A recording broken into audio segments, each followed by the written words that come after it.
Rien ne se perd, rien ne se crée, tout se transforme. Cette phrase, c'est celle de Antoine Lavoisier. Il est certes connu comme l'inventeur de la chimie moderne, mais il fut aussi actif dans la finance et dans l'agronomie. Il est aussi un grand précurseur dans le débat politique. Et oui, on ne devinerait pas comme ça. Aujourd'hui, je vous propose de découvrir ou redécouvrir la formidable histoire de Antoine Lavoisier.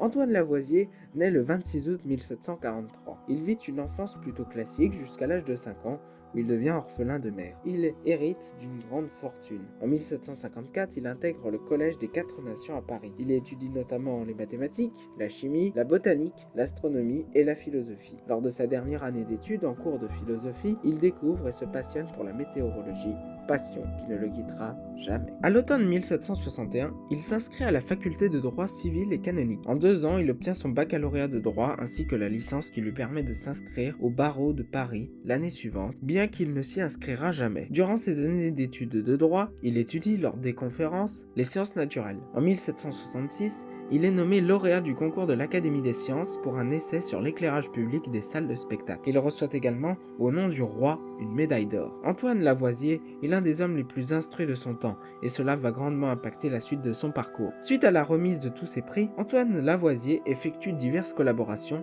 et notamment avec le scientifique Jean-Étienne Guettard. Ensemble, ils ont pour but l'élaboration de l'Atlas minéralogique de la France. Rien que leur collaboration dure de 1766 à 1780. Entre juin et novembre 1767, il travaille à une étude géologique de l'Alsace et la Lorraine. En 1768, il est élu membre de l'Académie des sciences et siège au Louvre, à l'âge de seulement 24 ans. Avec ses études de droit et en parallèle des sciences, il s'intéresse à la politique, ce qui va avoir plusieurs répercussions à l'avenir. En 1770, il acquiert le poste de fermier général, donc c'est un poste dans le domaine des finances royales. C'est ce poste qui va être à l'origine de ses recherches scientifiques. À 26 ans, il entre au conseil d'administration de la compagnie privée à laquelle le délègue le monopole de la collecte des impôts. Il est suite à cela affecté au secrétariat chargé de la perception des impôts à l'octroi de Paris. Il dispose d'une balance à détecter les fraudes la plus précise d'Europe. Cependant, cette affection le tiendra éloigné de ses recherches. Son rôle d'expert dans la finance ne sera jamais abandonné et continuera même pendant la Révolution. En 1790, il propose et met en place une réforme du système monétaire français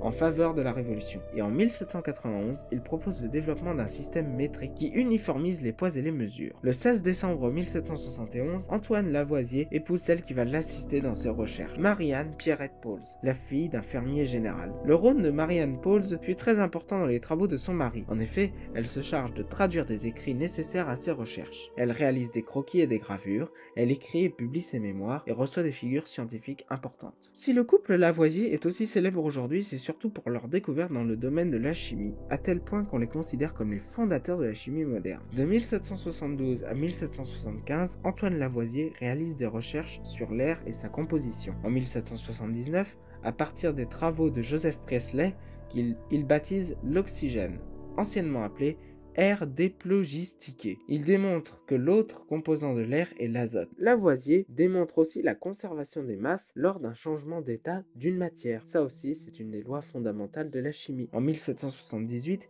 il publie la description de l'oxydation, appelée à cette époque acidification. En 1783, il montre que l'eau est composée d'hydrogène.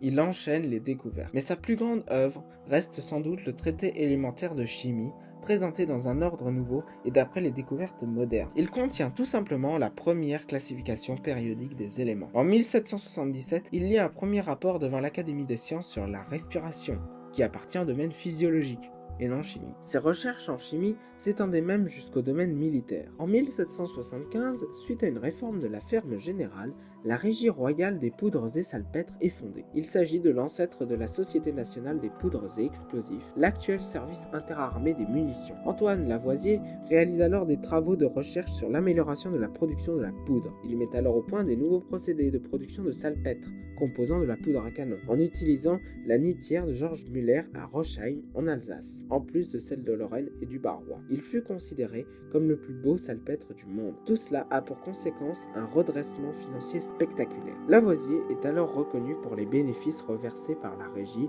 à l'État. Même si le rôle de Lavoisier fut essentiellement scientifique, Il eut une influence dans le domaine politique. Le 27 novembre 1788, il est nommé responsable de la mise en place des cahiers de doléances. En 1784, il fit partie d'une commission nommée par Louis XVI pour étudier la pratique du magnétisme animal avec Joseph Ignace Guillotin, Jean Salvin Bally et l'ambassadeur des États-Unis en France, Benjamin Franklin. Malgré la proximité avec le roi, Lavoisier participa à la Révolution française. En 1789, il intègre le parti de 1789 qui fut fondé à l'imitation du Club breton. En 1792, il propose près de 90 ans avant les lois Ferry un projet d'éducation nationale. Mais malheureusement, il est guillotiné le 8 mai 1794 à l'âge de 50 ans lors de la Terreur avec 27 autres fermiers généraux pour avoir fait profiter les nobles émigrés avec son système monétaire. Bon, au final, nous pouvons dire qu'Antoine Lavoisier, sans oublier sa femme, furent sans doute les plus grandes figures scientifiques de l'histoire de France, qui ont posé les bases de nos connaissances scientifiques actuelles. Cet exemple nous montre bien à quel point la France est un pays de scientifiques innovants qui révolutionne le monde. Et nous pouvons affirmer sans rougir que sans la France, le monde serait certainement moins savant.